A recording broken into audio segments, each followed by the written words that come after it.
Hello, hello, and welcome back to the Five Elements podcast, the podcast that cares about important things. And most importantly, we care about important people and underrepresented people. And that's why today's episode is sponsored by landlords. This is a group of folks that we don't like to show our appreciation to. And if you need evidence of that, really be honest with me and ask yourself, when's the last time you reached out to your landlord? When's the last time? When's the last time you offered to increase your rent in the fiscal year? I bet every year they have to bug you. They have to make that first reach out. And we all know that no one likes to make that first reach out. Landlords are people and they want to be wanted. They want you to want to pay more rent. It's not just that they want you to pay more rent, it's that they want you to want to.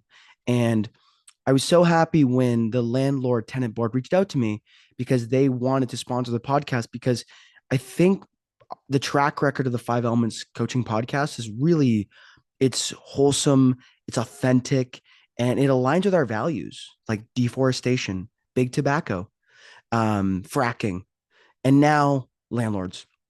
So make sure today, when you have a moment, send your landlord a text and say thank you for your service. Thank you for everything you do for the community because without you, the entire housing sector might not be completely commercialized and commodified. And I might be able to afford a home. And if I could afford a home, then I would be lazy because I would just sit in my home and do nothing. And I think they really are the backbone of the economy. And they're inspirational. That's what I'll say. So today's episode is sponsored by landlords, and make sure you reach out. And while you're at it, maybe send the shareholders a text too and say, I see everything that you do, and I'm here to maximize your quarterly dividends. And if your shareholders also happen to be landlords, never let that person out of your sight. They are the type of person you want to have with you at all times because not only have they found a way to be successful in this cruel world, they've done it through the most ethically sound way possible. And that's how I want to start today's episode with a shout out, of course, to our heroes. And I will tip the cap. If you're watching this on YouTube, you'll saw I just tip the cap. And if you are an audio listener, you know now what a YouTube experience is like on the Five Elements Coaching Podcast. And with that out of the way, let's get to some more serious stuff. Today, I had my friend Azul on. I was just going to try to say her last name, but I'm not going to try to do that. It's going to be in the title. I believe it's Corajorio, something like that. And I am studying Spanish, which makes that so much more embarrassing. She says it in the episode. So if you really want to know it, and I think her website actually has a phonetic spelling of it, which is genius. And that makes her a maverick, in my opinion. But going to be more serious now. Azul came on, and this has been a theme that we've been kind of talking about quite a bit. And she has a background of experiencing overcoming binge eating. I think she's a few years free of any symptoms. But regardless of that, her story is remarkable because it's one that's not too uncommon, but it's one that people don't know a lot about if you haven't actually gone through any sort of disordered eating patterns in your life. And she's very open about it. It informs her practice a lot. It is the driving type of client that she works with, not someone with an active eating disorder, but someone who struggles with their relationship with food and their relationship with the gym, their body, etc. And she has a very unique story along the way of there, how she became a coach from this. And it's this weird spot where you still love fitness, you still love food, you still love these things that you've had such a daunting, toxic relationship in the past. And how do you come back to an equilibrium where you still enjoy it and it doesn't tip over into some of those historically harmful behaviors that she had talked about? With Azul, it was mainly binge eating, but it was some orthorexic type of behavior. It was a lot of disordered eating. And she did a great job talking about how she really worked through it, the support that she needed along the way, and how she reorganized her relationship with her food and her body along the way. It's a great story. Her and I got along quite well. It was a great time. And make sure to listen to that because that's what today's episode is going to be all about. Now, before we get to that, Rose and Thorns, I skipped it last time. I'm not going to skip it today because, as James Clear says, never miss twice. And I'm going to take that to the bank on this. I thought about missing it, but you know what? It's important that I air my dirty laundry out publicly and I get a little vulnerable because that is a part of this podcast. Is it's not just fitness stuff. It's not just about optimizing performance or I mean, we're not even talking about optimizing performance lately, but we'll get back to some of that stuff too. It's not just about the science part of it. It's also about the human part. And We all struggle with this, and I really like to highlight things that I'm succeeding with and things that I'm struggling with, so that this podcast can be a little bit more relatable as well. So I'm going to go with a thorn first, and the thorn is actually relevant to the topic of this episode. Is over the last week, I had some mini binges, and I'm not going to lie, they sucked. I was not happy about it. It was a couple of days in a row, and what was weird about it was that it was informed by the fact that, and this might piss someone off if they're struggling to lose weight. I did lose weight unintentionally over the last little bit, and I wasn't doing anything intentional. I had just been exercising more. I've been happy in my life. I've been eating more mindfully. I've been sharing a lot more dinners with my new partner, and that's been very helpful. And I've always found that when I do share more dinners and I'm not alone all the time, I tend to eat more nutritiously. I tend to eat more to satiation because I'm not just mindlessly eating, watching stuff. And that combined with me working on some of my stuff, really enjoying training again, and not in a way that I'm like, oh, I just want to get shredded and jacked. I just have enjoyed training again. And because of that, I've been doing more cardio, I've been doing more activity. So the result of that is I've been eating a little bit less and I've been moving a little bit more and ended up getting leaner. And I think I actually almost got a little too lean for what I can maintain, or I was eating too little for what my output was. And it was driving to me have these huge hunger cues that I wasn't having for the last little while. And if you have an experience of binge eating in the past, you know what a fraught relationship you can have with strong hunger cues, because sometimes they lead to binging behaviors. And I noticed a pattern of that where I was starting to think and act in ways that were reminiscent of how I used to be when I was binging quite often. And it's, you know, like changing my eating schedule. That was one where I usually eat breakfast every day at 9. It's like 7. I can't wait to eat. And I'm thinking, I haven't been like this in a while. What's been going on? And the rose here is that I got more curious before I got judgmental. Now I got a little judgmental, and I'm not perfect, but I did get more curious as to what's going on here. And my partner, her and I talked about it too. And she's like, oh, it sounds like your output's just higher and you're just hungry. And I was like, okay, I should just eat a little bit more. And that's kind of where my head is at now. But that came after a couple binges, mini binges, not full ones, but it was kind of half in where I didn't just continuously start eating and couldn't stop. I didn't lose complete control, but I lost some control for sure. And that was an unfamiliar position that I had been in, where I'm like at the fridge just shoveling food in, and then I'm eating more, and then I'm negotiating, oh, it's fine, it's fine, it's fine.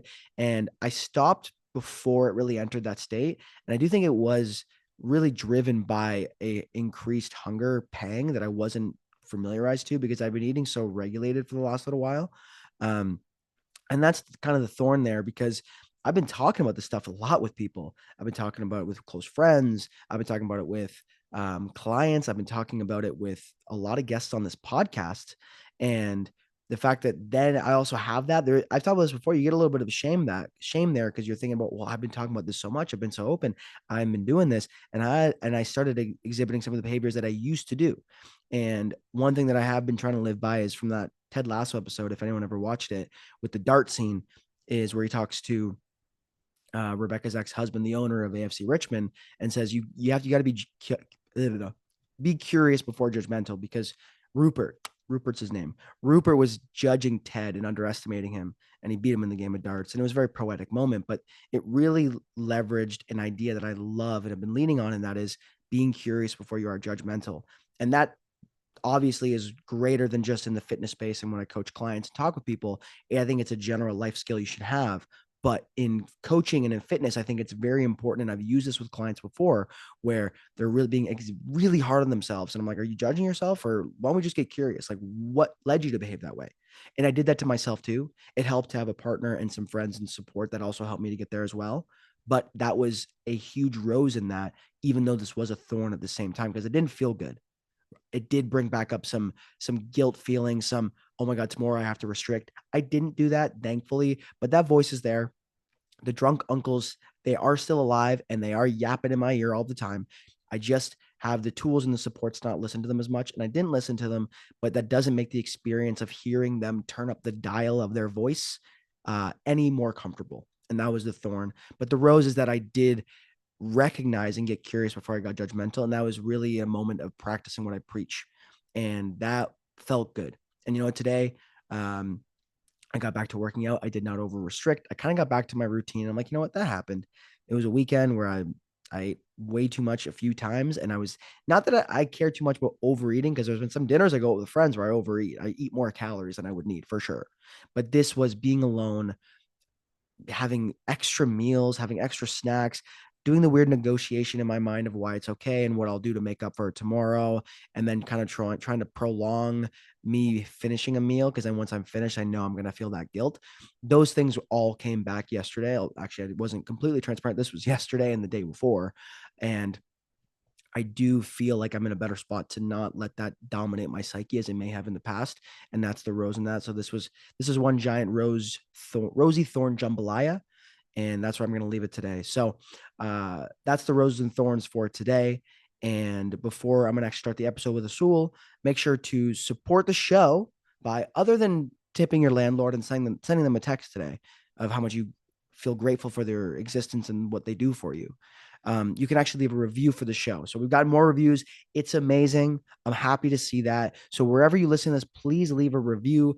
Leave a 5-star review if you enjoy this podcast. Say some nice things. Say some trolly things. Say something. And reviews go a long way, and I would genuinely appreciate that. And you can share this with some friends as well, because word of mouth is also still a real thing. I know we live in a virtual world, but it turns out that when two humans talk to each other, they can influence each other quite a bit. So if you like this podcast and you have a friend that you think will also like it, please share that.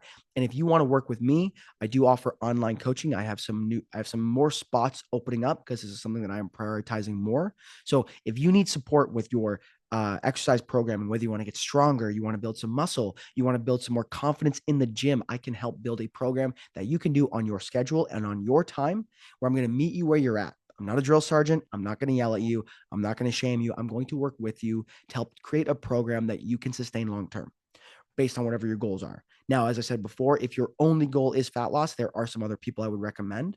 I can help with that, but more as an adjacent goal. If it is the only thing you care about, I'm probably not going to be your guy, because I'm going to want to talk about the other stuff too.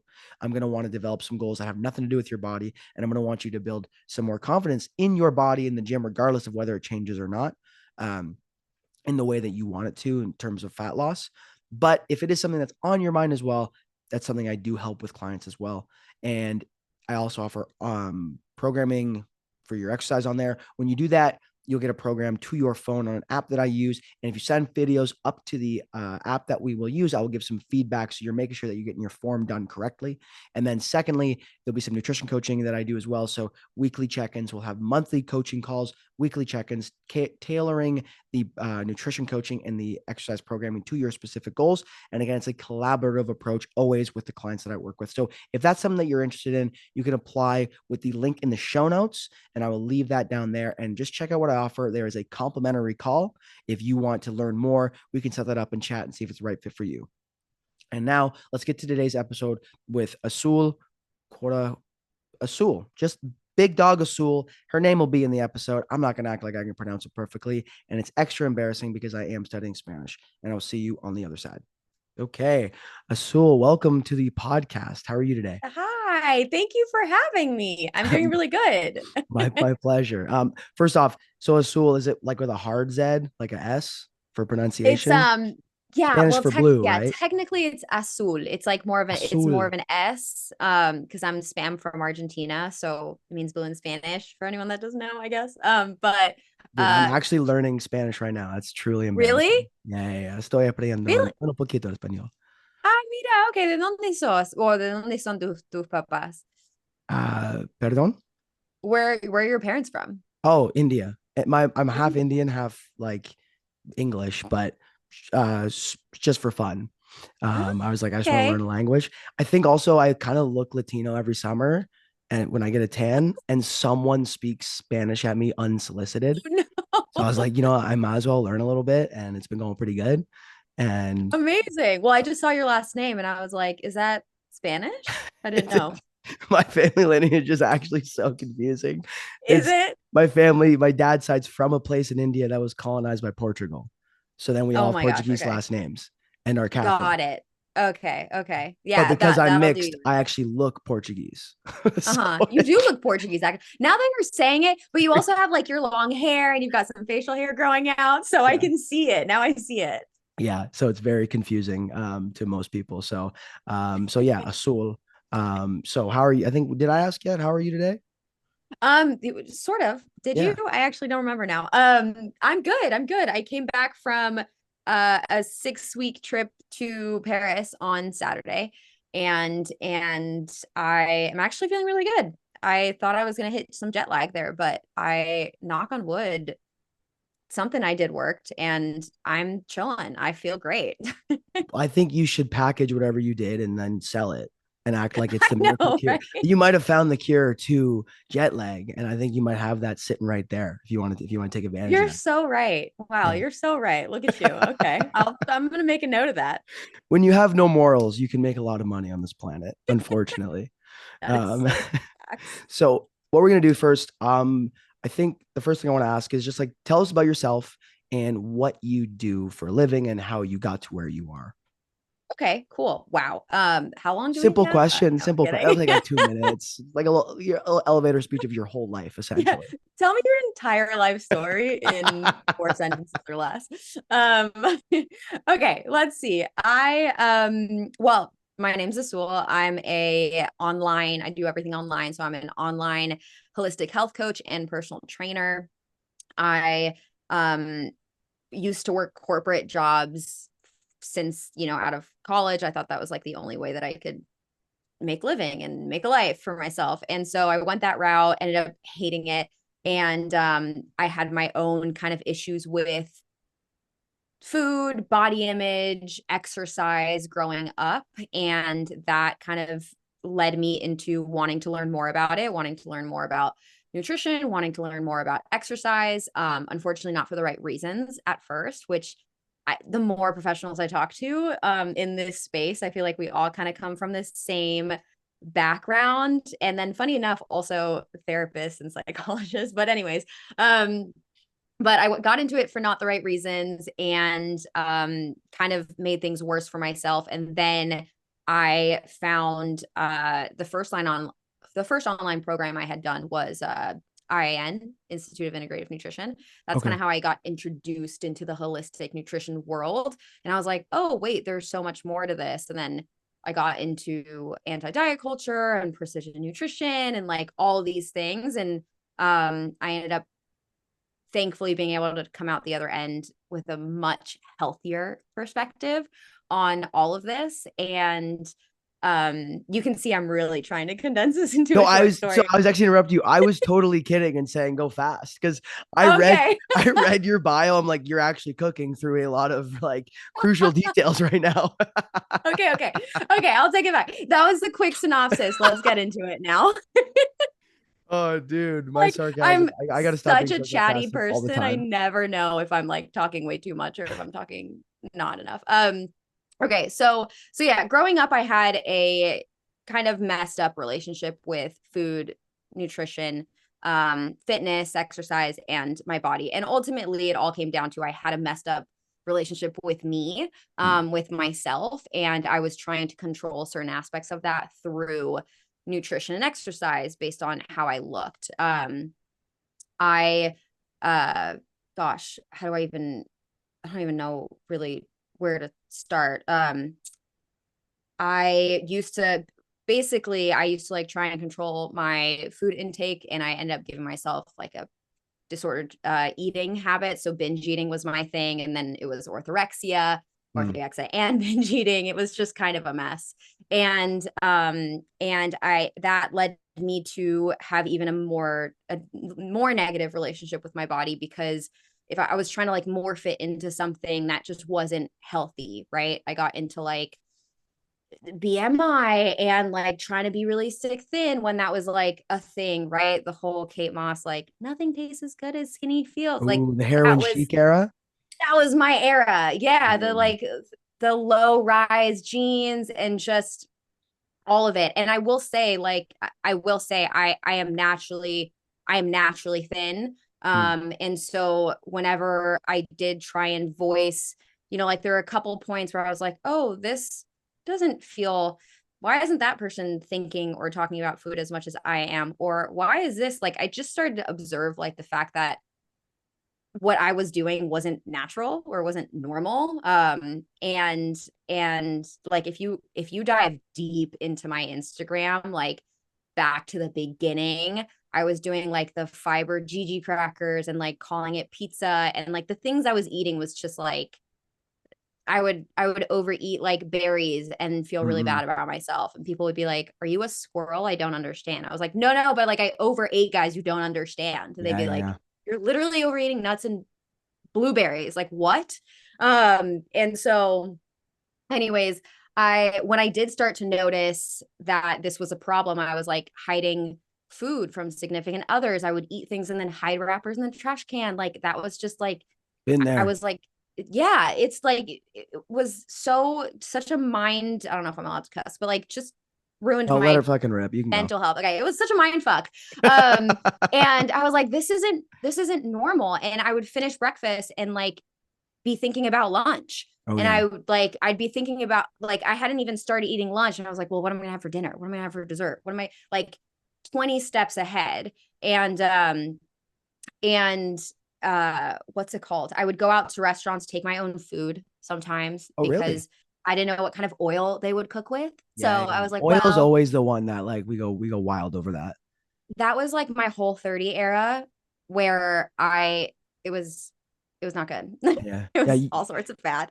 Yeah. You tried them all out. You window I shopped a tried couple of the fads. I tried a lot of them out, a lot of them. And the problem is like they'd always end up to binge eating. So I got to a point where, when you restrict, you are naturally going to end up binge eating. It's your Yeah. body's way of trying to help you survive. And so I got into some pretty, like I had some pretty bad binge eating days where I would like just feel uncomfortably full. I'd have to like call out of work. I'd feel really sick, and I would want to, I don't know, like trigger warning, I guess. I would want to do things like purge, but I didn't think I deserved it. I was like, Mm. no, you're gonna sit with how you feel right now because you're disgusting and you're like out of control and you're whatever, and you're gonna sit with what you did. So I remember And I read so that on your bio and I was very interested in that. yeah, 'Cause I don't know if you know this, I struggle with a binge eating disorder for like it wasn't a full on, I was never diagnosed, but any hmm, like after reading enough, I'm like, yeah, it would have been if a professional had talked to me for like 5 minutes. yeah, But I had never heard the perspective from someone where saying they wanted to purge, but they didn't as a form of punishment. Like you deserve yeah. to feel this way. That's interesting to me. That I've never heard that perspective before.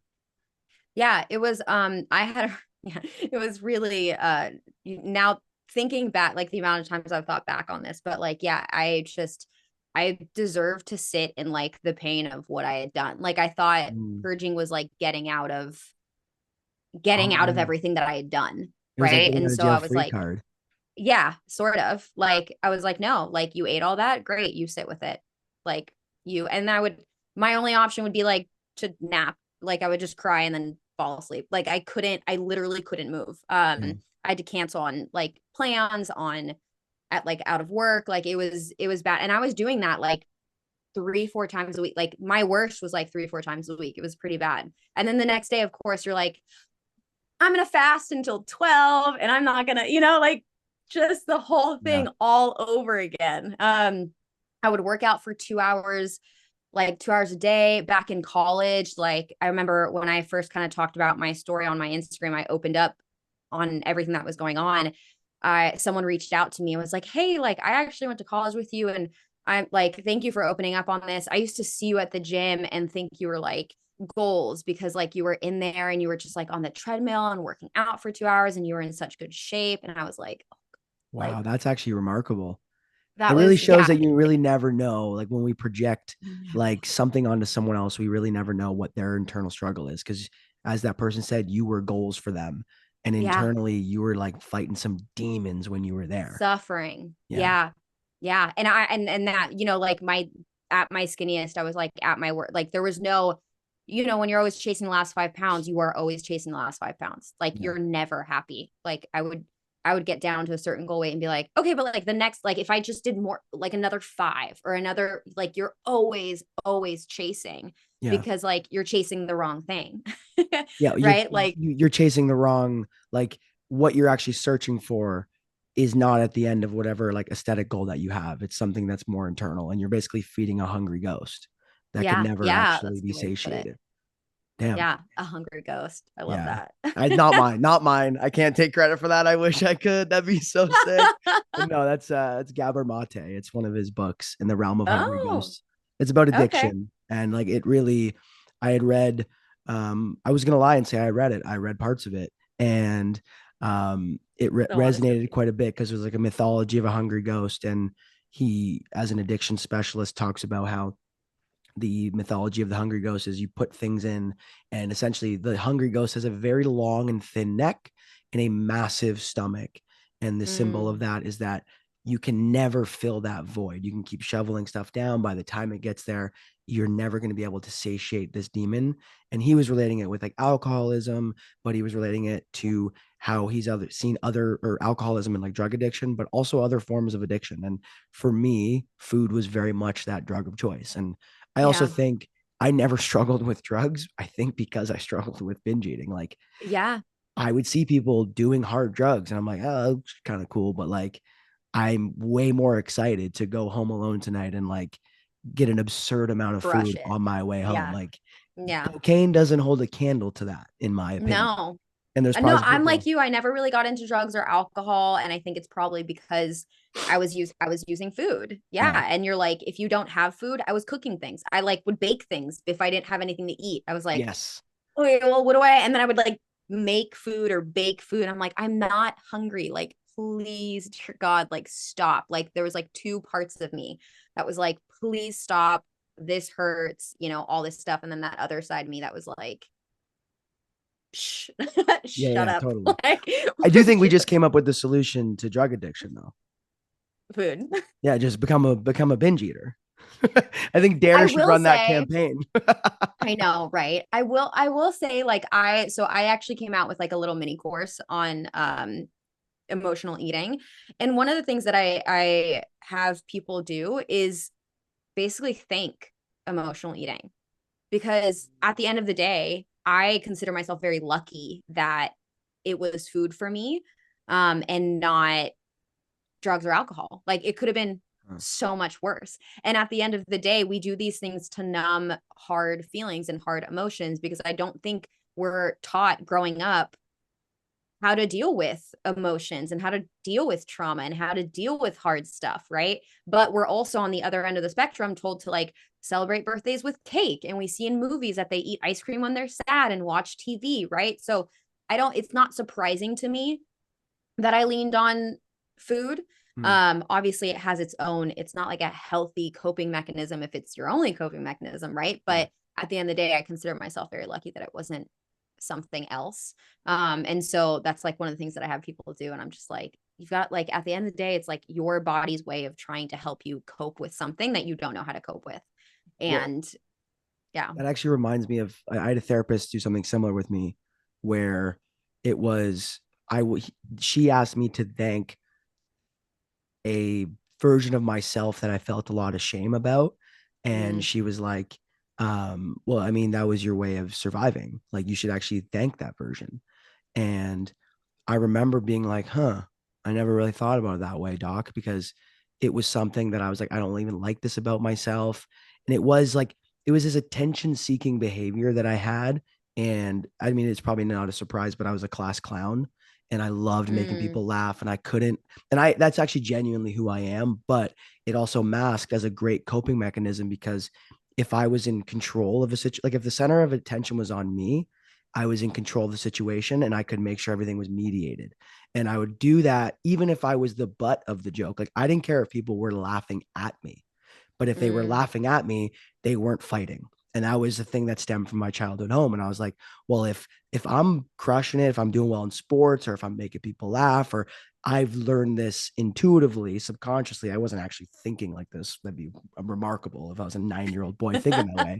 But I remember being like, I just hate that I have this attention seeking behavior whenever I'm in a room and there's discomfort and tension. I'm like, okay, I'll take over.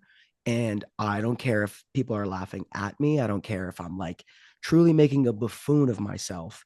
That's yeah. more comfortable than living in this tense environment where conflict is not being resolved. And I remember her saying, like, dude, that really got you through some tough times, didn't it? I was like, shit, I guess it did. Yeah. And I was stumped on that. And to your point, with food, it's a very similar thing. And food was something that we never really had meals in my home growing up. Mm. And every Friday, the only meal we ever had was my mom would get my sibling and I McDonald's on the way home. And that was my favorite day of the week. And it symbolized multiple things. It was the end of the week. Obviously, the hyper palatable nature of that food made it very rewarding, but also at the same time, it was this shared thing that we all had. And what's ironic, or I guess what's interesting, is my sibling developed very similar eating patterns while they and I didn't live together for years. And I wrote an article about it. And when they read the article, they're like, dude, I do the exact same thing. And Oh we my gosh. diverged into the exact same thing. And we both work slightly in food now, which is not surprising because like that's just kind of where it ends up. It means you're talking about before. It's that me search that we do. Like Yeah. it's something that affects me, and then we just kind of dedicate our lives to it. So I love that you do that because I think a lot of people hold so much shame of these behaviors. And I mean, if you don't survive, because there are people who don't survive this, eating disorders, drug addiction, whatever, if you are lucky enough to get on the other side, there is a version of you that should thank that coping mechanism, because without it, who knows, you could have straight up died. Yeah. Yeah. Totally. Oof. I got like goosebumps. That was so deep. No, 100%. You said like so many things in there. I think, like I think we go into this because we know what it feels like and it feels so bad. And when you come out the other end, all you want to do is help whoever feels that way, right? Yeah. Like your inner child, who you were growing up. Like when I think about when I post about stuff on Instagram and things like that or write articles, a lot of the times I am writing to me. Like I'm like, this is what I needed I've been saying this growing for up. years. I'm like, I just make content for my 20-year-old, 18-year-old, different Yeah. versions of myself growing up, straight up. Yeah.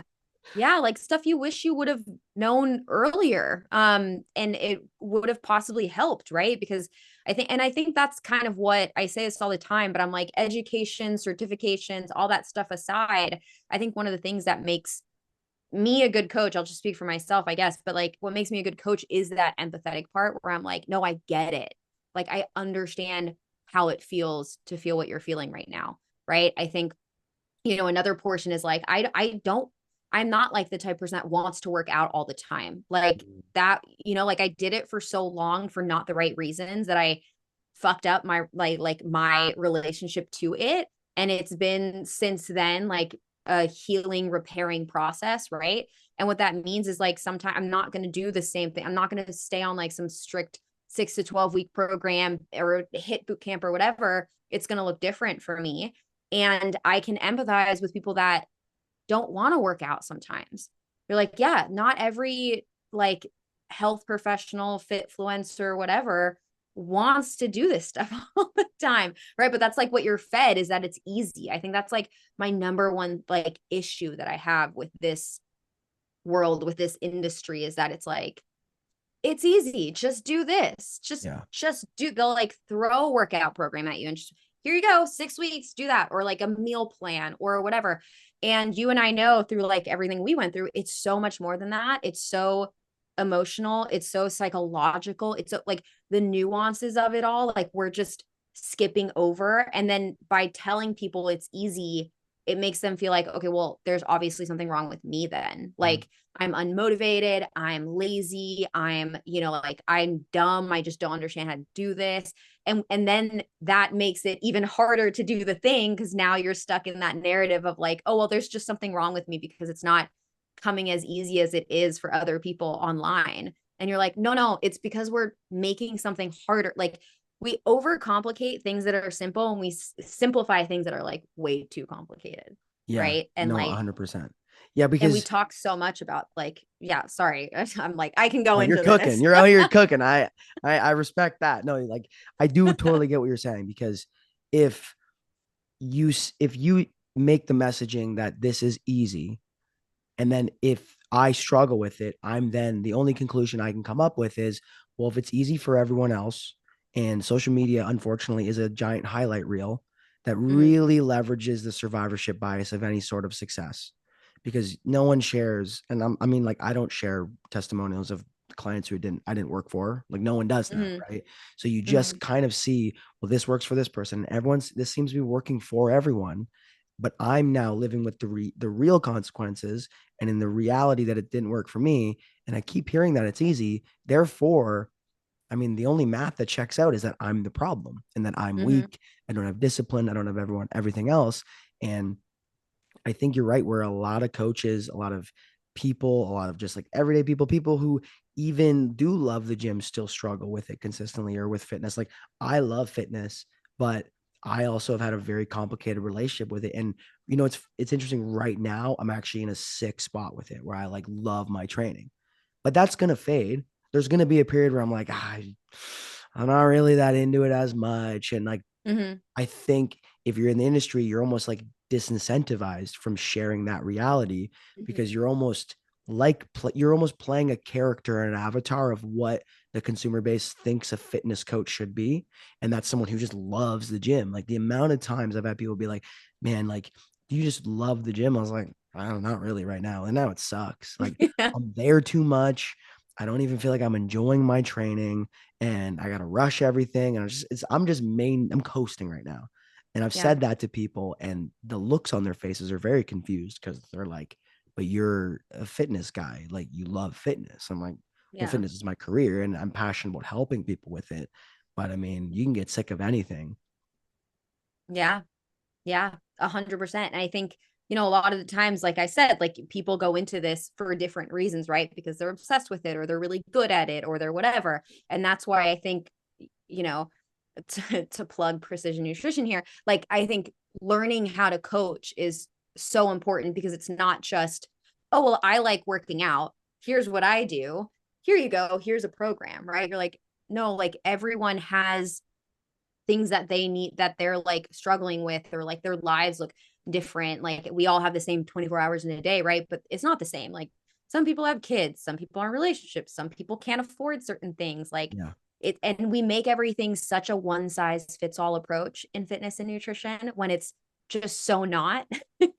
And people, and to your point, like you're like, oh, I feel really good right now, like I'm going to the gym all the time, that that's going to fade at some point, right? 100%. And but like a lot of people don't think it will. And so when it does, they're like, wait, what's wrong? Like blah, blah. But when oh, okay, like this is going to happen, like this is gonna like fade for me and whatever, then you can at least anticipate that and be like, okay, well, and when it starts to happen, instead of going into like, woe is me, there's something wrong with me, push, push, push, then you can just pivot, right? Like I like when it comes to fitness, I always talk about that. I'm like, yeah, there's sometimes I love going to the gym. And then sometimes where I'm like, wow, this just really, no, this isn't working. And I'm like, I don't stop. I choose to do something else. Yeah, Right. Like, because it is important to me to move my body all the time because I'm at this place where I actually like myself. I love myself. I love my body. Like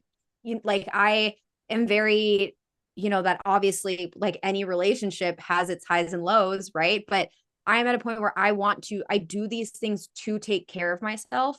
I don't do these things to like manipulate or change mm, or like, oh, when I reach this, I will be happy. Like my, just the work that I've done and the work that I'm really passionate about doing is just about changing that relationship as a whole and seeing these things for what they are, which is for me, acts of self-care. Working out is an act of self-care, eating balance is an act of self-care, washing your face is an act of self-care, whatever, right? Like drinking enough water, act of self-care. And I want to do these things because I care about myself. And that has significantly transformed how I show up and how often I do these things, right? Because when it's like with that place of like positivity and love, I'm more likely to do it on the days that I don't even want to necessarily, mm, but because I know they're good for me. And I generally feel better afterwards. 100%. Right. Like it's always like getting there is always the hardest part, especially when in your mind you're like,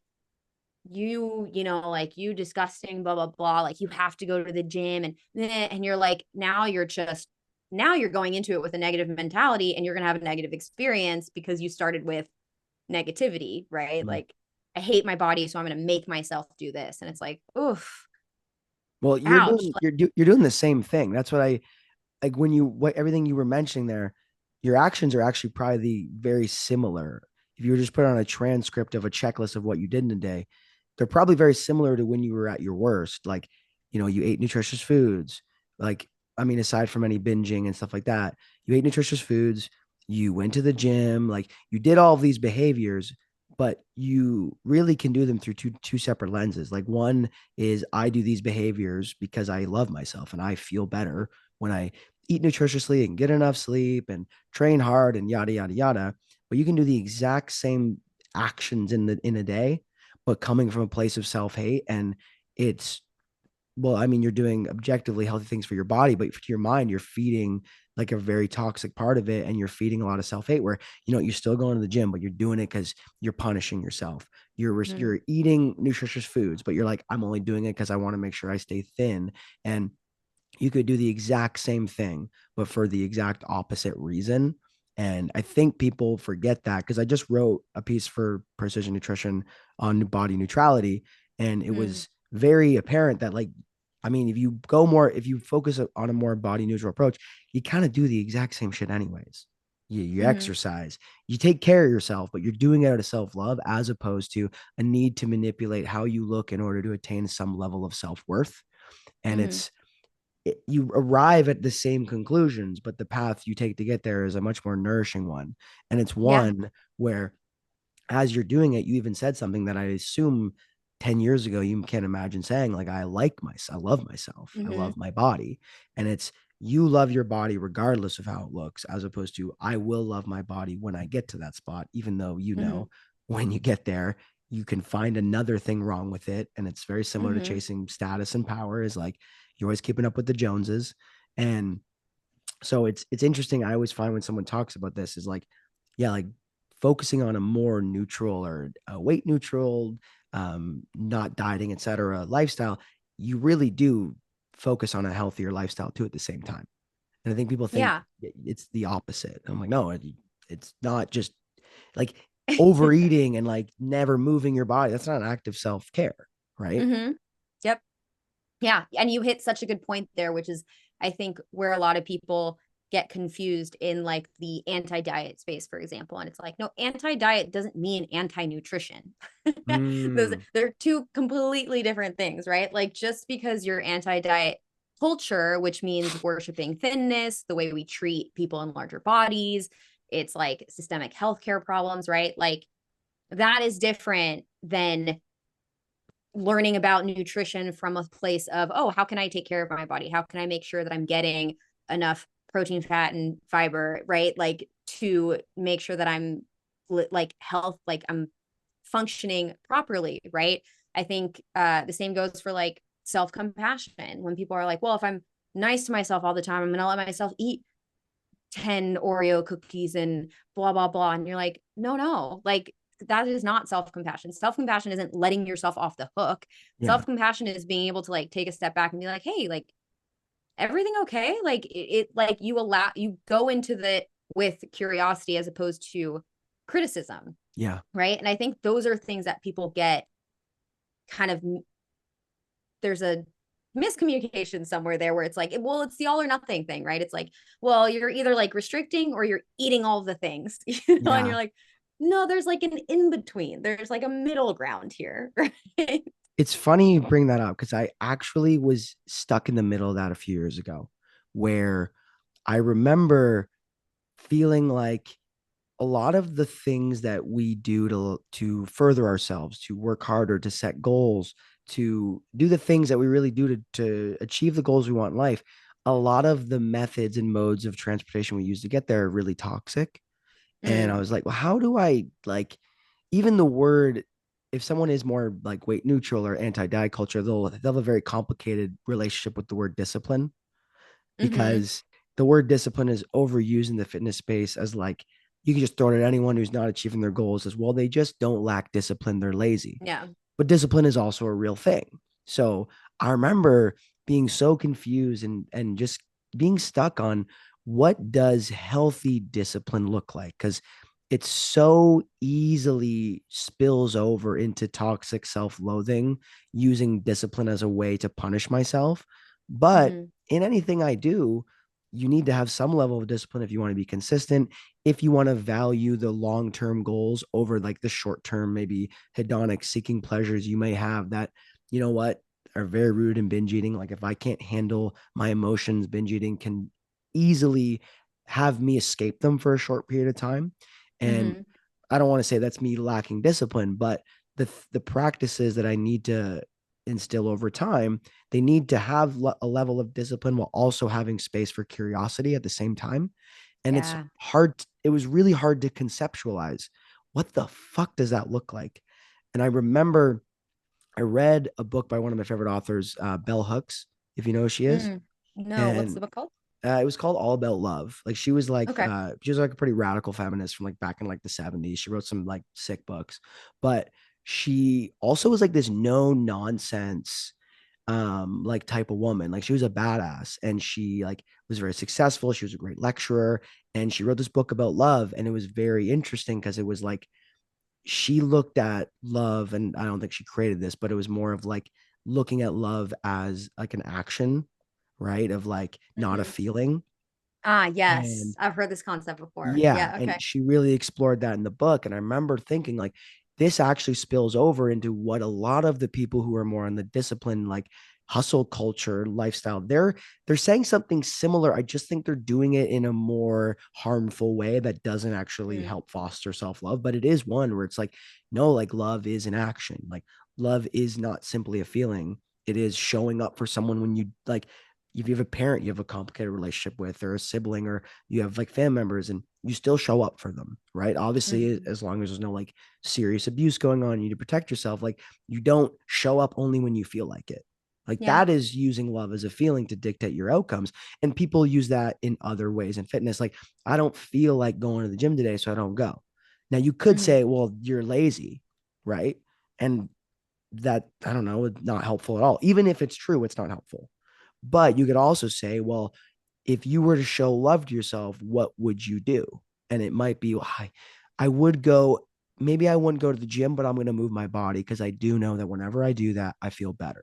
And I'm not Hmm. rigidly attached to going and like doing some boot camp so that I crush myself. Maybe today, the loving thing to do is still move my body, but go for a long ass walk, or Hmm. go to the gym and do half of what I was going to do because I don't have the time or the energy, but I know it's an act of self-care. And to what we were just talking about with you, you're doing the same thing, but the way you're going about it is dramatically different. Hmm. And it's one where It's you more are doing sustainable that way. 100%. Right now, you're exercising, you're doing all of these things, but you're doing it from a place of like love. And that love is a driver of action. It's not just like, oh, I love myself. Like I feel so Yeah. good about myself because I assume I would hope that there are days that maybe you don't, because it would be a weird fairy tale world to where you're Yeah. like, I am obsessed with myself and I'm fucking awesome. Like I that am would the be weird. best. And Yeah. yeah, no. Like that would also be like, all right, man, like touch grass. Like I don't know. Yeah. I don't know where you're living.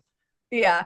I think maybe the word more is because there are certainly there's a lot of self-doubt. Like I don't have that necessarily with like food and like maybe body image as much anymore, but there are other avenues of my life like business where self-doubt comes in a lot and like the negative voice can come in a lot. So I think it's more so maybe the better word to use is like respect. I just like Hmm. respect my body enough to want to do right by it. And I think maybe Mhm. that's like a better way to put it is like I just like I want to do right by my body no matter how I feel about it. Right? Like I whether I love it in that moment or whether I don't like the way I look in that moment, right? Regardless, my body still deserves to be treated in such a way that like I'm taking care of it because I'd like to live a long healthy life, right? Like I'd like to, like not have illness and not, X, Y, and Z. So I think maybe respect is like a better word to you or like a word that makes maybe more sense in people's head. But I think it's difficult, right? Because I when I was like in the throes of my like disordered eating and like my like working out all the time, like I didn't respect my body. Like I Mm. didn't think I was deserving of it. So like I did all those like kind of crazy extreme things, right? Because it wasn't out of respect. It was out of like, I need to freaking change you because you suck and whatever. And I think kind of what you're saying like goes back to like it always kind of goes back to the all or nothing mentality, Yeah. right? Because I think a lot of the times your example of like, okay, well, I don't want to go to the gym right now. Then like, right, if you don't have energy, you're like, well, there's no point. I'm going to lift half the weight or, oh, like if I go for 30 minutes, I mean, this comes up with clients all the time, right? Like, well, if I just go for 30 minutes, what's the point? Or if I just go for a 20-minute walk, what's the point? Right. And because that mentality is like, oh, well, I'm only doing this because the goal is to lose the weight or change my body or build the muscle or whatever. And it's like, well, if I'm doing this small thing, it doesn't really matter. So like, why am I going to do it at all? Right. Like that comes up so much. And I'm like, okay, well, tell me this, is walking for 20 minutes outside better than sitting on the couch for 20 minutes? And they're like, Mm. yeah. And I'm like, is doing a 30-minute workout better than doing a 5-minute workout? Yeah. Like we need to open up our minds a little bit. But I think that again goes back to like, what are your goals? Um, and bringing purpose to what it like why you're trying to eat balanced or why you're trying to work out, right? Because if your only goal is to like, well, I want to, let's say, lose 15 pounds, right? And maybe that's a total fine goal for you, right? Like body autonomy, everyone's can do whatever you want, right? Maybe Yeah.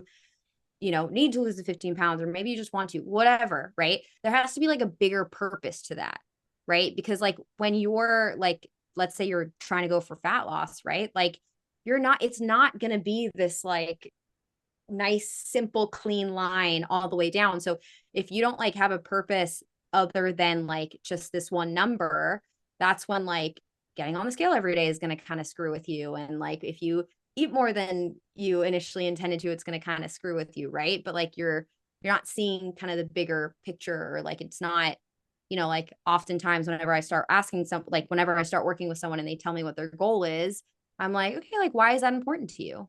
Like, why is that? And, you know, like you dig to the actual reason, that like emotional, right? And then sometimes you end up finding out like, oh, shoot, like that's actually not like losing those 10 pounds isn't actually going to get me there. Or maybe it is, right? Like if it's a health thing or whatever, right? But that purpose I think is important too. And that purpose for me was just like, I want to live a healthy life, but I also just, I'm tired of hating myself. Like this is actually exhausting, like hating myself all the time. Mm. And I had to take a step back and be like, okay, looking like that person actually isn't going to make me hate myself less. Like, I like, because I just started to notice the pattern. Like, I'd lose and I'd still hate myself, and I'd lose and I'd still hate myself. And then I'd gain and I'd hate myself more, and like all this Yeah. Oh, stuff. yeah. I've done that Like, before. And then, but the mind trick there is then when you gain it back and you hate yourself even more, it almost reaffirms like, oh, well, life was better when I was thinner because I still hated myself, but I hated myself less than I hate myself at least I now. was thin. Like, Yeah. there was that whole thing. And then that cycle just feeds itself. Um, Yeah. I actually did And have you a know what? question for you Yeah. because I think Yeah, go ahead. this is the pod. It's first question. We're 40 minutes in. I love it.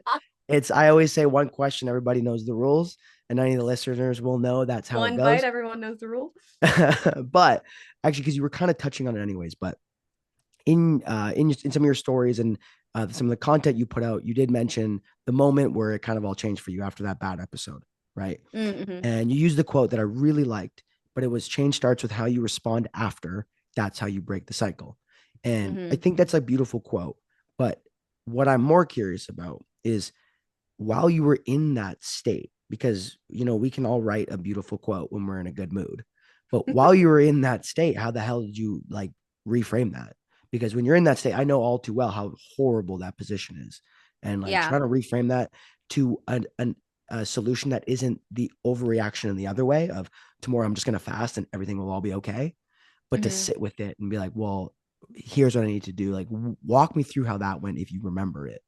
Yeah.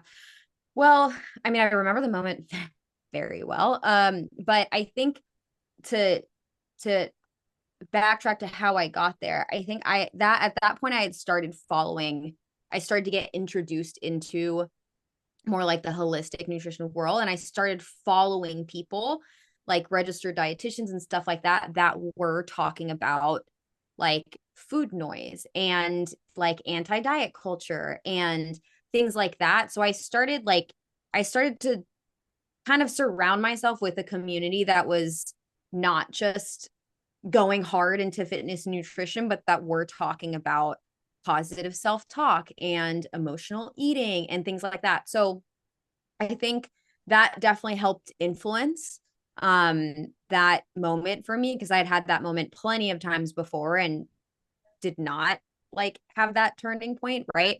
So I think kind of making sure I was following people that were inundating me with a different message Mm, was really important. Even if it didn't hit at first, like I probably was following those people for a year before I had this like moment, right? But just like we are like I say this all the time, like you can't shape your reality outside of social media necessarily. Like you can't change what's on a billboard right away, at least. But social media is one of those places where you can very quickly shape what you're seeing every single day. Like you are yeah. creating your reality in there by following, unfollowing, muting. Like you are telling it what to show you. And so I think when I started to shift like the people I was following, it helped. And so when I got to that moment, right, whether it was my voice or someone else's, because I just remembered on Instagram, right? But so like I can't tell you like what post hit me the most or like whatever that is. I think it was a culmination of just a bunch of them. But I remember in that moment, it was very simple. It was just like I broke down, I was like crying, and I was like in a little fetal position with my knees towards my chest, and I just hugged myself and I was like, it's okay. Like Mm, instead of being like, this is not okay, you're an idiot, you're out of control, you're worthless, you like, I'm not even saying like the harshest things I would say to myself. It's so bad, but um it was just that simple, like, it's okay. You're okay. You're okay. This is fine. I don't even think it was like, it wasn't that like beautiful quote, right? It was literally just, it's okay. You're okay. Like, yeah. I think that's all it was in that moment, right? Like, it's okay. You're okay. Like, I don't even know if I said I love you in that moment, but like it was just that was love for me, right? That was 100%. like finally, and that's like what I talk about all the time now is like it was like finally that moment of just being on my own side and being like, hey, like I've got you. Like you would like a child that did the same thing or your best friend or whatever, right? Yeah. Like instead of going into it being like telling myself all the things I did wrong and feeling worse, I was just like, it's okay, we're going to work through this. We'll figure it out. You're fine. This doesn't mean anything. You're not worthless. You're not like whatever. Right. And I think my binge eating didn't stop there. Right. Mm, Like it, like I would continue to, but like it went from 3 to 4 times a week to like 2 to 3 to 1 to 2 to like, and less and once a month. Right. Like less and less, the more like you're basically trying to like break a pattern. Right. yeah. Because in my course I talk about this like primary emotion and secondary emotion, right? Like you have the trigger, whatever like triggered your like episode or whatever it is, and then you have the secondary emotion, which is like the feeling so bad about what you did, and we focus so hard on like that secondary, like you're worthless, look what you did, blah blah blah, all this stuff, that we're not actually even focusing on like how you were feeling before, right? Like, were you sad? What happened? Like the actual where the solution lies, because we're so focused on how like we feel after the fact, right? And I think like it's just it was in that moment showing up for myself as like I would anyone that I loved, essentially, right? And just holding them and being like, it's okay, like we're gonna get through this, it's gonna be fine. And that kind of helped break what afterwards would have been, tomorrow we're going to restrict because you don't deserve food and because blah blah blah, right? Like all this stuff, it kind of helped break that pattern, whereas Mm, eventually I stopped doing the aftermath, which then helped me stop binge eating as much because now I'm not like restricting, right? And so mm. um So so did yeah. you know that's like what you were doing when it happened? Like you're breaking a cycle, or really was that just an organic response after consuming this information for a bit, changing your perspective slightly, and then it's like that cheesy quote of what is like luck is when opportunity meets like preparation, like straight up. Like, is Yeah. that kind of what happened? Because it kind of sounds like it just happened, or were you consciously thinking, "Hey, this is a chance to break this cycle"? No, I think maybe somewhere subconsciously, again, because I was following those people, like maybe I knew, but in that moment, I don't think I don't think I was breaking the cycle. I think I was really just in that moment being like, holy, like I can't do this anymore. This is hell. And like the side of me that was like kind and caring came in to like step in, right? Like it was just kind of a moment of like, I feel like hell and who do I need? And I think at that point, again, because like I had changed the voices around me, right? Like we're so influenced by the people we're around. I think I was able to show up as someone different for myself because I had been subconsciously taking in all these other people that were showing up for themselves in their way, that in that way, or like talking about showing up for yourself in that way. So it was organic in the sense that I was in the moment and I don't think I was even thinking about like, oh great, so tomorrow we're just going to go back to eating normally and whatever. No, like I was just in the depths of a black hole, and I like somewhere in my mind just reached out like a different hand, basically like a different Yeah, part of me reached out and was like, hey, like you need a hug. Like I was like literally just in there hugging myself, sobbing, just like, yeah, yeah. No, you know. it's like it's painful, but it's a beautiful image because it is. Yeah.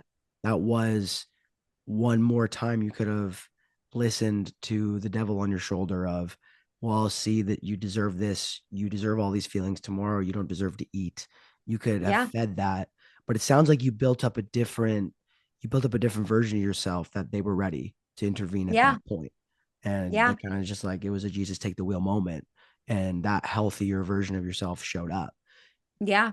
After that, did you stop the second part of a binge, like the reactionary part after that, or was there periods after that where you still did the next day fast, over train, etc., or was that kind of the tipping point for that to stop? No, I don't think it happened all at once. I think it was very compartmentalized for me. So it was like the first part was just like being nicer.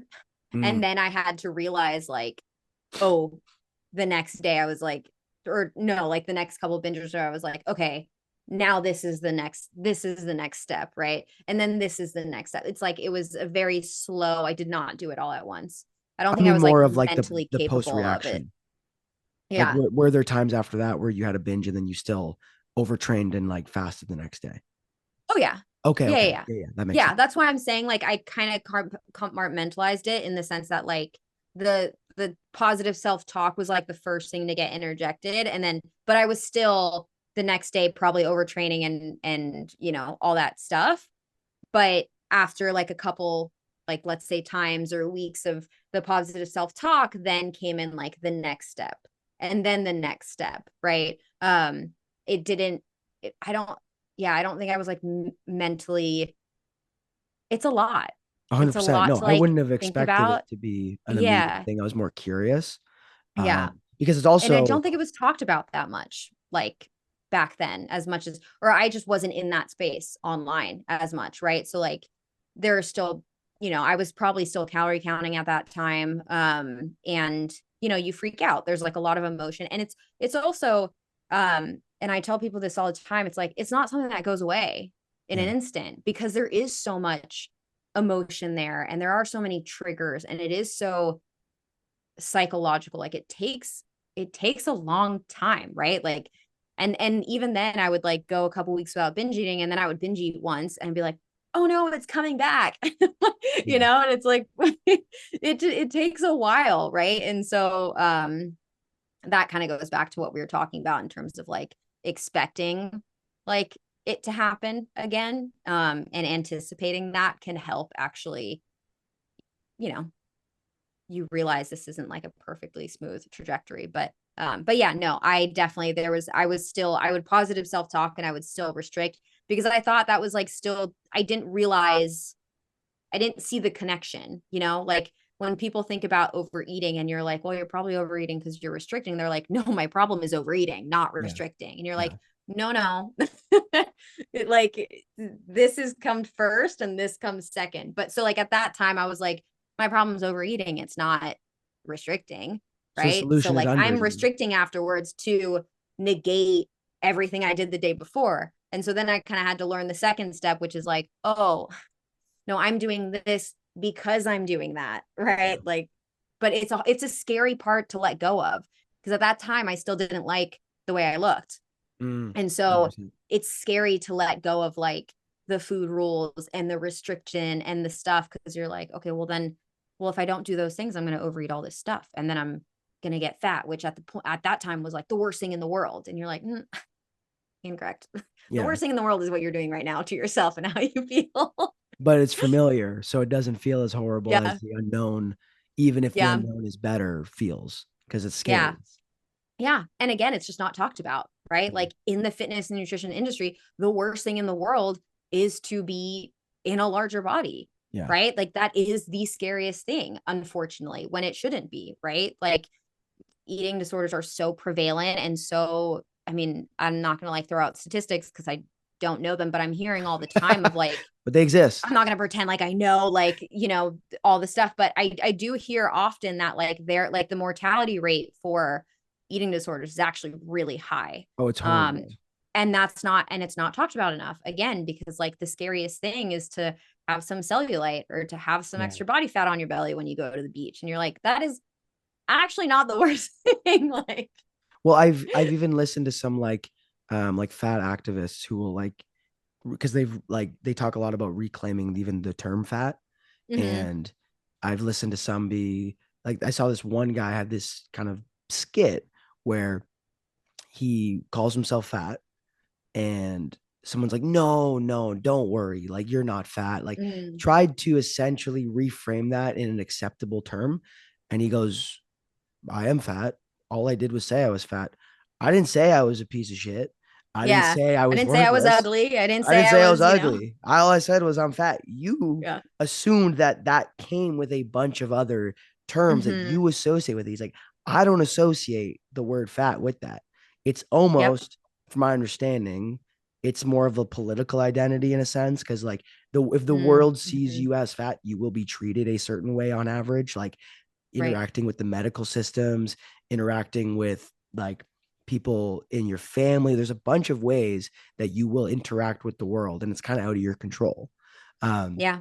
and I remember thinking about that. I'm like, yeah, we really do pin the label of fat as an inherently bad thing. And I remember Mm. listening to more like fat activists be like, no, I am. And Yeah. you are associating a bunch of bad things with that. Yeah. And if I am healthy at the same time, which fine, you can easily argue it's less likely or it's maybe a little more challenging. I don't care. You can be fat and healthy, like metabolically. Like Mm-hmm. that's not impossible. And if you Mm-hmm. are that, it breaks people's brains because then Mm-hmm. they goes against like core beliefs that we're ingrained to have. Yeah. And the only image of someone being healthy is someone being in a lean body. So then Yeah. when someone Which you can be in a lean body and which super unhealthy. Like I know a and lot of people that are super lean and super unhealthy. And not just mentally, I mean like physically. Like, well, you talked about that in some of your story where people didn't mm, take your struggle seriously because you were in a socially idealized body. So they would think, yeah. well, a soul is healthy, you're thin. And Yeah. you're saying I'm literally fucking struggling. Yeah. I'm on the struggle bus, sitting front Yeah. row, and you're like, well, you're sitting there in a thin body, so therefore this ain't too bad. You could get off Yeah. at any No. time. Yep. Totally. Yeah. No, that was, yeah, I was not taken. I would say I'm still not taken seriously by certain people when I talk about like my story because they just can't. They're like, yeah, but you're skinny. I'm like, Yeah. that has nothing to do with anything. Like literally not what I'm saying. But like it took my boyfriend at the time was in medical school. And in medical school they have like a pass fail nutrition test, which is why I'm like, a lot of doctors really should not be talking about nutrition. But Yeah. um they have they were doing these, they were studying like orthorexia and anorexia and all this stuff. And they had this like uh scale and these set of questions or whatever. And he sent it to me and he was like, I think you should take this. Like, I like, and then I literally just took it. I just answered them myself or whatever. And it was basically like, yeah, if you were to be seen by someone, they'd tell you you had binge eating and orthorexia. And like he even apologized to me in that moment. He's like, I'm really sorry I didn't take you seriously. But then it's hard because like, then we're at home and we're eating chips and he sees me eating one too many and he's like trying to help and be like, Yeah. should we take him away? And I'm like, that's not fucking helpful. But then like if you bring him up all the time and you're like, okay, well, like, do you want some? And I'm like, that's not helpful. Like, I didn't even know, right? Like, I Yeah, wasn't in a space to this be like, man was in a rock and a hard place. this poor guy, yeah, like it's so hard. And it's like, well, do I leave you alone at home? And I'm like, well, now I feel like now you're like, it's just, Yeah, there. it's a mess. I So know it's exactly what hard. you're talking about, but that is a tough.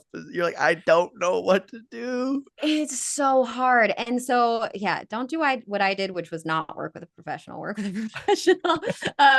But no, it was very hard to navigate. But back to your point, I think, talking about the whole fat thing, I actually saw a female comedian do the same, kind of a very similar skit. And I was like, this is amazing. I think I saved it or I screen recorded it. I don't remember, but it kind of reminds me of it's like the opposite of a halo effect, right? Where it's like if someone's good looking and in a good body or whatever, you assume they're smart and they're nice and Mm, they're like there's assumptions that come with that, right? it's Joe from And you. yeah, Like, I basically, still exactly. And believe then that guy is they're gonna looking go for kill love. you and Straight up, I'm like, I remember I was like, why do I keep falling for this dude? Like, he is murdering people in front of me. And I'm yeah, like, but he loves them so much. He's misunderstood.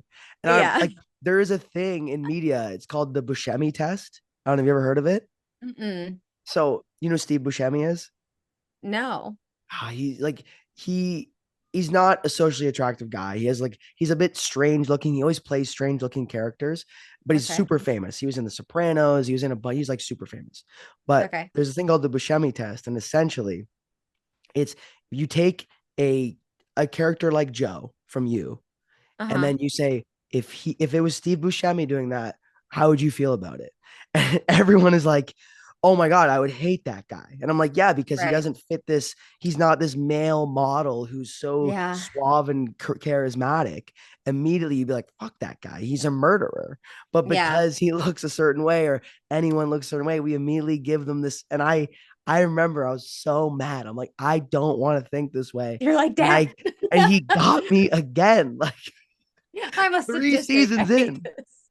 I really feel like that show is a social experiment of like, how much can a hot guy get away with? Straight up. And I'm just You like, know a how many lot. shows and movies I feel like are like that, literally. You're like, Yeah. okay, well, this is terrible. No, yeah. Yeah. I've never heard of that before. I'll have to look into it, but Yeah, it's a good one. I remember being like, damn. And I hope Steve Buscemi feels okay about it, but he's very I know that's successful kind of and sad. famous. So I think he feels okay. Yeah, he's fine. Yeah, but that kind of also reminds me of I hope I don't lose my train of thought here, but how I think also something that really helped me going back to like the Instagram reality stuff, right, was following like the more people in the space were kind of talking about their struggles and then alternatively the people that weren't. So like I would follow, you know, let's say like just people in smaller bodies and stuff and they would talk about their struggles with body image and their you like I remember I don't know why this is so ingrained in my head but like Miranda Kerr getting cheated on like you're like well this supermodel got cheated on and she's a supermodel and this person is struggling with body image and this like they all have struggles like the most quote unquote beautiful people the people that you think are the happiest right and then I made a conscious effort to follow more people that were like disabled or in larger Mm, bodies or, all these things, had acne, whatever, trying to diversify more because I realized like, well, I'm part of the problem. My feed is all thin in like whatever. And then they look really happy. They were in really yeah, happy marriages and they would yeah, in bikinis on the beach, not giving a fuck. And they, were traveling the world and making a ton of money doing what they were doing. And I was like, oh, like, and I would envy them. Right. And I was like, oh, this is the problem is that I've just inundated my feed with people that are thin and whatever and are seemingly happy. And so what I've done in my brain is go, oh, well, she's skinny and her face is super clear and whatever, and she looks really happy and she's in this relationship. So therefore, if I look that way, Mm. I will also. It's like an if then, Yeah, yeah, right? But then the more I inundated my feed with different body types and skin types and like all these things, then it's like my brain's like, wait, trying to calculate like how do I get that happiness, right? Like yeah, because yeah, it is not looking a certain way, or it's not this or it's not that. Like if I want to be in a happy relationship, or if I want my business to be successful, if I want just to travel the world and be happy, it was almost like my brain was like, well, now I don't know how to do that, because like all these people have that, but like then all these people also have the opposite, right? So I think that's like something too, is I don't think a lot of the time the goal for a lot of people is to be thin, or is to be have a six pack, especially when you like realize what it takes to get those things sometimes, right? yeah. I think the goal for most people is just to be happy, or Mm. to be confident, or to, yeah, have the confidence to go on a dating app and ask this person out, or to be happy enough to like wear the bikini and not give two shits, right? Like I think that's really what people want. Yeah, And we've mistaken, oh, well, I can have that if I look this way because social media and because of movies and stuff like that. But when you actually get out there and realize, like, oh no, people have this yeah, and look differently, or are, like not making this amount of money, they're actually minimum wage or whatever, and they still feel these things, like, interesting. Like yeah, that changes things. That changed things for me, at least. yeah. Because then you can imagine like there is a different template of what happiness looks like. Because you Mm-hmm. do, I think to your point, we do need to see it tangibly. I mean, Mm-hmm. there are like, and these are probably like archetypal entrepreneurs, just weird people who can truly be like, I've never seen this and I'm gonna make it happen. I Yeah. don't think that's most people, straight up. It's not Yeah. me.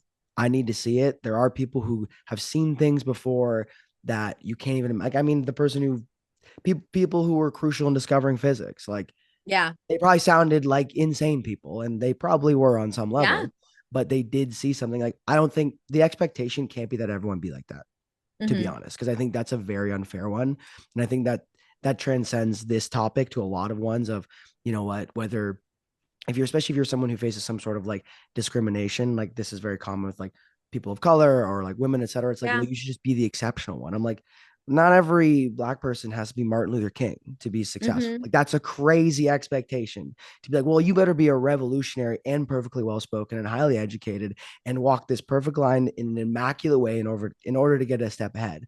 It's like, no, Mm-hmm. you should be able to be pretty damn average and competent and still be effective. And Yeah. I think that's the same thing as like it in this area, you shouldn't have to be an outlier in order to have a life of dignity and be happy, Mm-hmm. right?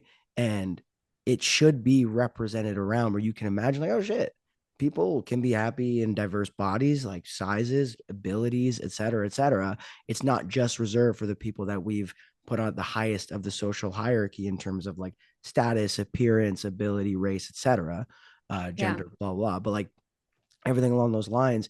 And you're right, on social media, it's never going to send you that stuff inherently because it's probably not going to get as much clicks Yeah. because it is skewed towards the biases of our society, which still skews towards like favoring a certain type of person, how they look, how much money they have, because our brains just flock to it. Like we're Yeah. goldfish seeing something shiny. Yeah. And do goldfish like shiny things? I I think don't know.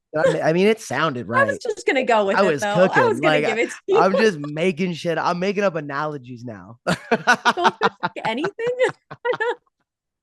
But yeah, it's interesting that how much that helped you in terms of seeing what else could be happy because you're like, oh, damn, I can really be happy. And then because here's the thing, if from what I heard there is if you're not given this roadmap of here's what it takes to be happy, you then have the freedom to explore, well, what actually makes me happy, as opposed to someone telling me this will make you happy. And then there being counter voices saying, well, this makes me happy and this makes me happy. And you're like, shit, people really got to figure out what makes them happy. And Yeah. that gave you, it sounds like it gave you the freedom to explore, well, shit, what makes Azul happy? Yeah. Because it's the prescriptions I got before ain't working. Yeah. Yeah. And I think that was like one that was given to me, right? Like this sounds I never like want to say this out loud because it sounds so bad, but I think like growing up, I was a good looking child, right? And that was like just pressed upon me all the time was that. And, but then what wasn't pressed upon me was like, oh, you're smart. Oh, you're funny. Oh, you're whatever. So like looks became everything to me. And Yeah. then just when that changed naturally through puberty or like whatever, it rocked my world, right? And now kind of like what I'm dealing with, because I do like a lot of inner child work and stuff, is like this feeling that I'm like not good enough because I don't look the same way as I used to, which of course I'm not. I'm 33. Like what? Right. And but like I wasn't told growing up that I was like smart. So like I literally what I'm working through right now is like not thinking I'm smart enough. Like Yeah. I doubt myself all the time because I'm like, well, I'm just like not as smart as like person A, B when I could be. I just wasn't told I what. Like there was no my parent that was never anything that like was like I don't even know. It was just Valued. wasn't talked about. Like it was Yeah. just not valued exactly. Like it was Yeah. just all on looks. And when that changes, because it does change, right? Which is why they're always like in relationships, you're like, you gotta like your partner more than just the way they look, because like Yeah. when you get older, you're not gonna look that way anymore, you know? 100%. Like me and my partner have talked about that too. It's like, hey, dude, if sexual attraction wasn't even a thing, how good of a hang would you be? It's like Yeah. you better be a damn good hang because it's not gonna be like this oxytocin fueled like love bombed situation forever. Like we're gonna get over the infatuation phase. And if you can't imagine what that's like, and I think some people do in relationships too, they go from relationship to relationship too, because the beginning is truly that. It's that love being a feeling where it's Yeah. like, I feel electric with this new person. It's like that should fade. It'd be crazy if it didn't. If you were 80 Yeah. years Probably old, be a little toxic if it didn't. yeah, that'd be yeah, truly. You guys have kids and you're like, we can't keep our hands off each other. It's like, well, you should actually go like feed your kid. Like there's other things that you should be working on here. But Yeah. that's where love becomes an action. It's like, no, I like we take care of Mm, each other and like we're there for each other and we do the things that we need to do to build the life that we want. And that isn't this Disneyified, like overtly romantic thing all the time. Like it's not a feelings driven thing always. Like the feelings yeah. should still be there and they'll come and go, right? Like there'll Yeah. be times when it is like probably more romantic, more intimate. And there's times where it's like, hey, like we're both working our bags off, we're Yeah. tired, but at the end of the day, there's no one I'd rather be beside tired with. And that's sick. Like that is still Yeah. a positive thing. And it's kind Yeah. of the same thing that I was talking about with fitness earlier. Like at the end of the day, I'll always work out, but I do know that there will be periods where I'm like, I don't even know if I like you anymore, dude. Like, I Yeah. don't know if I like the gym anymore. Maybe this isn't for me. And it's like, no, I do. Like, I love exercising, take care of my body, but it's unrealistic to expect that I got that fire in my veins to train Yeah. all the time. That's not how it is. That's not how it is in anything, work, Yeah. personal relationships, etc. Yeah. You're not going to be happy all the time. Same thing. Like if you're having a bad day, you have a bad day. Like Yeah. it's not about not having a bad day and not ever feeling that way, right? Like you're going to feel all the things, hopefully. I mean, you could be a psychopath. I don't know. But like ideally, you're feeling all the things, right? We just don't want to feel negative feelings. And then we're pushing that away. That's a whole nother freaking episode. I'm not even going to go there. Yeah. But yeah, like you just have to expect highs and lows doesn't mean that you're doing anything wrong or things are, like not going according to plan. It's just it's just the way life is complicated and life is also beautiful and it has all these like waves and you just ride them, right? And like you don't try and avoid anything. You just try and feel all the things because you can't be happy without knowing what sadness is. And now we're getting 100%. super meta and super deep. Yeah, let's keep it light as we have the Yeah, whole time. stop me, stop me. This has been a little fluffy conversation that everyone's just kind of hanging out with. But okay, so we will have to wrap this up soon. But I do want to ask like at least one more question before we have to go. Yeah. Is I kind of want to get more of a sense of what you're doing now and kind of how you operate because we have your backstory, we have like how you Mm. kind of got to where you are, what your belief is, but and this is always I think where people might get stuck is like what does that actually look like? So when it comes to when you're working with clients, like what are some of the biggest things you help them work through to reframe their relationships with body, food, fitness, etc.? Yeah.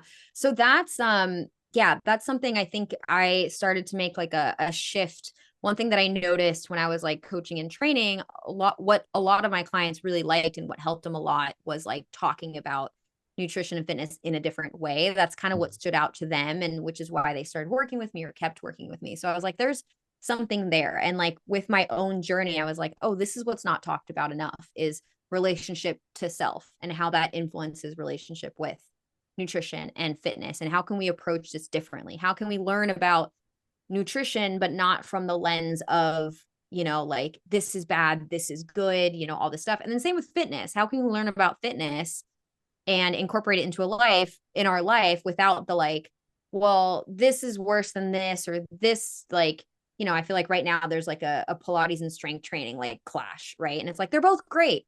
Yeah. Just do the one you like. Like, We love a whatever. little I don't tribal care. battle, eh? Yeah. You're like, God, like, just if you like one more than the other, just do that one. The best workout you can do is the one you're going to do. So, like, if that's Pilates, if that's strength training, if that's like the trampoline class, I don't care. Like, we're just finding a way to incorporate it into your life in a way that you like. And I think that's what I do a lot of the time with my one-on-one coaching clients, is kind of shedding all of that like external noise and trying to shed all of those like limiting beliefs or what they've been told before. And let's just get down to the basics of like, what are the basics of nutrition?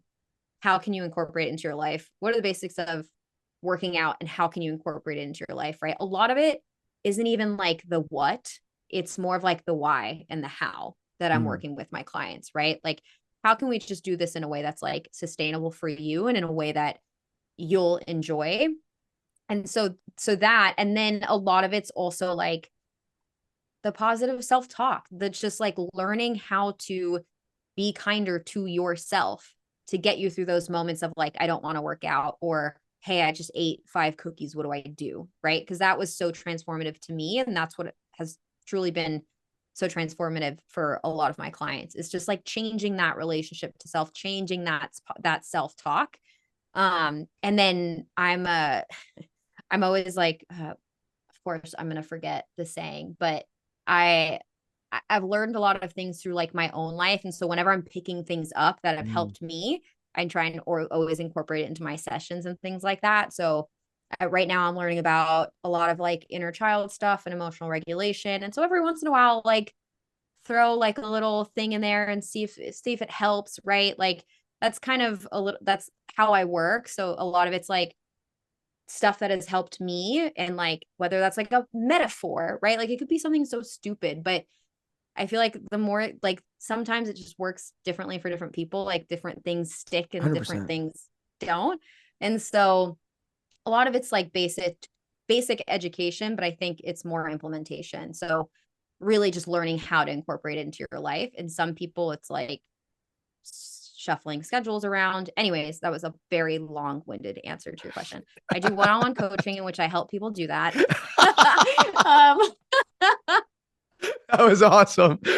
oh my God. I'm No, like, I got literally, that. I'm like, So shut like I up. got the gist of it. No, it makes a lot of, it's also, it's not, you're not offering something that's simple. It's not like, hey, I help people with weight loss.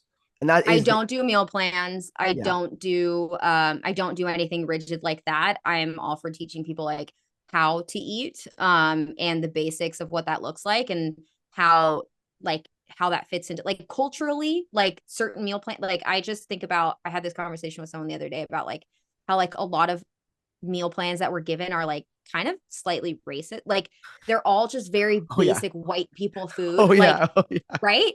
So, and I work with people from like different backgrounds and things like that. And I'm like, I'm not gonna tell you to eat that. Like, Yeah. Yeah. that's like not, you have never liked, like, it's not culturally relevant for you, Mhm. right? So learning how to eat is probably going to help you more than like me giving you a meal plan and then you having to rely on that, or like text me if you're at a restaurant, right? Like, I don't want that. Like, I want you to feel empowered about your own choices and Yeah. know that you're making the right choices for yourself, as opposed to having to pay for a new meal plan every 6 weeks, right? Or whatever that looks like. So so yeah. This is- no, I And this totally is get two what you're hours doing. long now. Yeah, You're these are, listen, I'm a man who's known to go on a tangent or two. So it's nice to like also great. talk with someone who also loves a tangent. Yeah, I Like, mean, my followers, like the people that read my newsletter, if you follow me on Instagram, if you ever listen to my podcast, it is who I am. oh, It is inherently who I am. I It's say like that I'm not. I fluently Oh, speak Japanese because I'll yeah, yap in your ear. Like it's just saying nothing sometimes, just talking yeah. for the sake of talking. You're gonna grab something from it, you know. 100%. Like Yeah. if I talk for 10 minutes, at least one of those minutes is gonna be something that helps you for the rest of your life. That's So all it is. Yeah. It's like yeah, the more you show up, the luckier you get. yeah, exactly. No, that makes sense. That's my new Um, motto. so with like the clients that you work with, what are like the most typical things they struggle with? Um, a lot of it, well, because of specifically who I generally cater to, which is like mostly women around like 30s and 40s that have had this kind of skewed relationship with food, fitness, and their bodies. A lot of it is like just a lot of negative self-talk, all or nothing thinking, just not kind of the typical like fear of carbs, fear of calories, people that have prescribed to like, well, I'm too lazy, which is why I don't work out, right? Like things like that. A lot of it is mindset, honestly. A lot of it is mindset, and then once we get through that, it becomes way easier to then be like, okay, well, like now what workouts are you going to do, or what, Yeah. you know, like it's playful in that way. Which is why like when I was just doing personal training, something felt so off for me, because Yeah. I was like, well, this is like I see you for an hour like twice a week, and the rest of the time I don't know what you're doing, right? Like I like, are you getting up from your desk and, you know, walking around? What are you eating? What is the conversation you're having in your head? Like it just felt, health coaching just feels way more aligned for me, because now I Yeah. get to talk about everything, like And you sleep, would hate that. stress, all this stuff. And I hate it. I hate talking a lot. You It's would hate talking the about worst like thing in the world. esoteric health stuff for sure. Yeah. You're Yeah. I'm all about small talk. Are you kidding? I hate going deep with people. I don't scare people off at parties by trying to go deep really quickly. Who's she? dude, I'm the same way. Like small talk is so uncomfortable. I'm just like, I get I'm trying to get better at it. I'm oh so trying to get better at it, because but at the same time, sometimes I'm like, but then like you're not my people. But you know, sometimes you need to ease people in slowly, and that's just not. I'm like the person at the party. I can't small talk. I will find the one person that's alone mm. and be like, you. Not what like, what's your biggest trauma? Tell me yeah. now. I mean, I'm, I'm not even actually, it's funny. So I am on the dating apps, and oh my God, I can't believe I'm Let's actually go. saying Let's go. No, no, you one of can't my tease that story. questions. So Pardon? one of my questions on the dating app. So you know how you can like, well, you probably don't know, but you can have question prompts and then you answer the question prompts. Oh God. One of them's like something I want to know about you. And it's literally this is so embarrassing. It's literally I want to hear about your rock bottoms and how you got through them and what you learned. That's a I mean, fantastic question. it is, but like talk about I am like I am really feeding people out through that, because it's like 100%. That's a if filter you right don't feel there. uncomfortable talking about that, like we are not gonna vibe. Yeah, but that actually that makes a lot of sense. That's smart. Yeah. That's I kind of also, like you know, those card games, like uh the card games that are like get to know someone, yeah, me and we my are not partner really strangers or something. me and my I don't know. partner have it. We cracked it open at dinner last night. I love that card. Love that card game. I did it. I met a group of girls on Bumble BFFs back when I was like trying to make more girlfriends. And we like got together, and I literally, it was so funny because I was the only one that was like, here's my entire life story. Like the question would get asked and I would get these like kind of one word answers. And then I'd be like, okay, so like this is what happened. I was like, am I trauma dumb? I maybe need to reel this back a little bit. Like I need to, but it was like I don't know where that came from. It's been just my method of like connecting with people. I'm like, okay, if I open up to you about me, then like you'll feel comfortable Mm, to like to connect. You'll feel comfortable to do the same. And then I think that's the coaching thing, is like, I just want to help. So yeah. I'm like, okay, well, and then if you like open up to me, then I can help you with your things. And you're like, Yeah, I actually You are had not that. trying to be a coach, you're trying to be a friend as well. Like you need to chill out. Well, I actually had that. It's funny you say that with a client. I remember this moment stuck out to me so much. It was when I was at I was a trainer at Equinox in Oh, downtown. same. Oh no way, you're at Equinox Yeah, out in. pre-COVID. Oh damn, no, I was there for like 5 years, like on Bay Street in Toronto, and Damn. Okay. I think I yeah, only did 2 years before COVID hit. I think I did five, and then COVID. There was like COVID in gyms was a nightmare, Hmm. but so I remember I had this one client and it was a Saturday and I had a couple pints and some pizza the night before with some buddies. Oh, And she's like, "Oh, how was your night?" And I was like, honestly, had a couple few too many, had a little too much pizza, not feeling the best this morning." And she was like, "I've trained with like 10 trainers. No one has ever spoke to me that openly about that how they eat." And I remember yeah. it meant a lot to her because she was like, "Well, I can open up to you now." And I Hmm. also did hit her with the listen, trainers are fucking degenerates. Every trainer you've ever had who said they don't do that was a liar or a Yeah. psychopath, and hopefully not both. Because I I'm see the like, what I eat in the day videos sometimes, and I'm like, y'all aren't being very truthful about what you're. Let's be yeah, honest. yeah. Or that was what they ate on a Tuesday, and it's like, well, what was Wednesday? Like, what was Yeah. show me Friday, Saturday, Sunday, dude. I was Yeah. out with you, and it Yeah. is actually hilarious that people think trainers live these clean diet lives. I'm like, no, they don't. They Yeah. love training.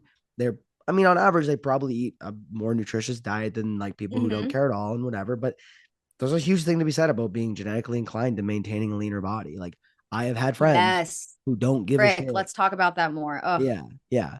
And I'm like, because I've also had clients who train way harder than I've ever trained in my life, yeah. who don't look quote unquote lean. And I'm like, what am I doing wrong? I'm like, nothing. Like you just kind of, you're probably not someone who's ever going to be lean without massive sacrifice that I don't know if you want to have.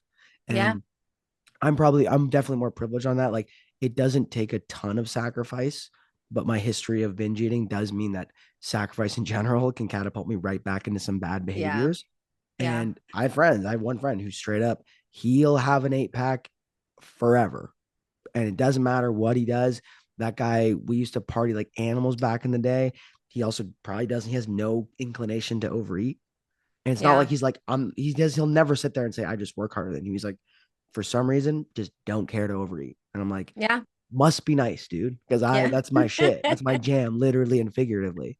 Um, so yeah, that is like a huge thing when you open up to someone, they feel a lot safer. And I think a lot of clients struggle to open up to their trainers because there's this historical precedence of putting them on a pedestal that they eat They're gonna judge perfectly. you. They're gonna that. Yeah.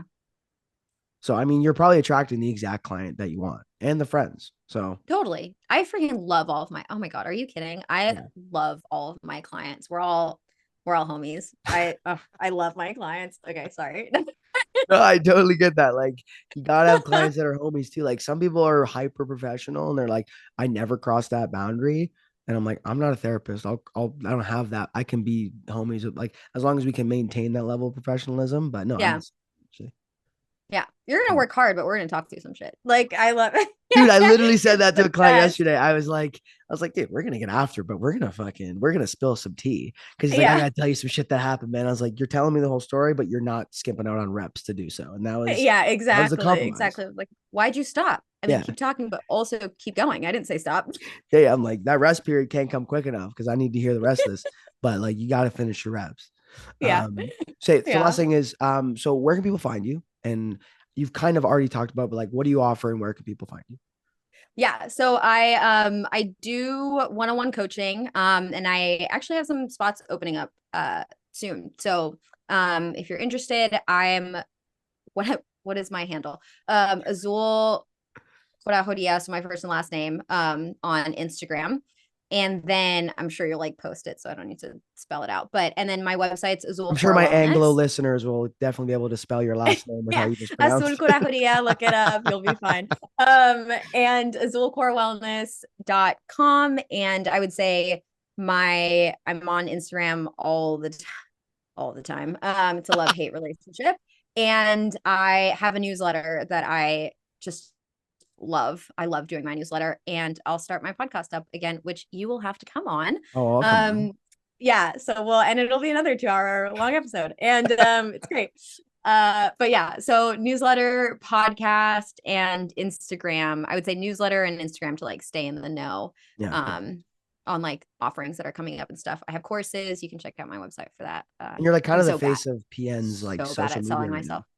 Yes, I do a lot of work for Precision Nutrition, which I love that team. They're so freaking cool. I know like you've like talked to Alex and stuff, but they're such a great team to work for.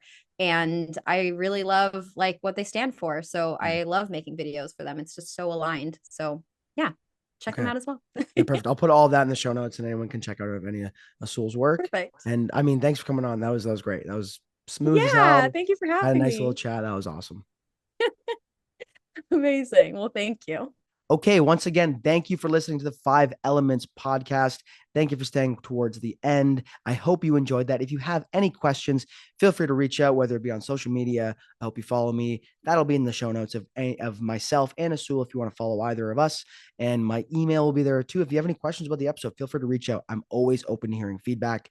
And if you want to work with me, check out what I offer with online coaching. That will be in the show notes as well. And I will see you next time. Cheers.